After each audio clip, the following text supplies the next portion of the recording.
יש לצערנו הרבה זיופים בנושאי הכשרות, כולל בירקות של גוש קטיף.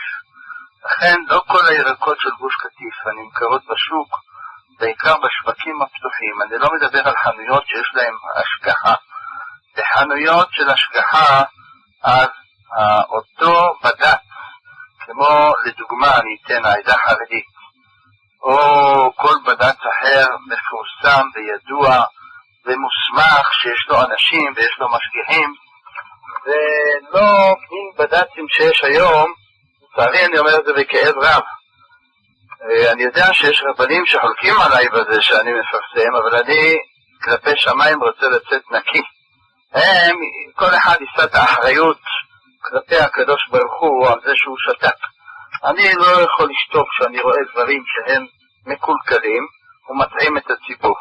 יש לצערנו אנשים חסרי יראת שמיים שקוראים לעצמם רבנים, והם חצופים גדולים, ומה שמעניין אותם זה רק ממון, והם מקימים בד"צים לענייני כשרות, אין להם אפילו משגיח אחד.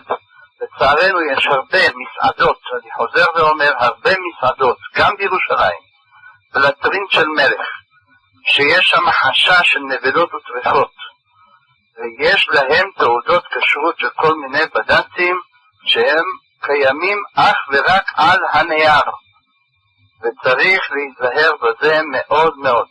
ואני יודע עוד עובדות מסמרות שיער של כמה מסעדות שהכניסו, והיה להם הכשר הרבנות, והכניסו נבלות וטרפות לתוך המסעדות. זה קרה בירושלים בכמה מסעדות, זה קרה באור יהודה, זה קרה ברמלה, זה קרה ברחובות, זה קרה בעוד ערים ברחבי הארץ. והרבנות שללה מהם את תעודת הכשרות, פרסמה הרבנות המקומית וגם הרבנות הארצית, הרבנות הראשית, פרסמו שהמסעדות הללו טרפות ואסור להיכנס עליהם. בתוך 24 שעות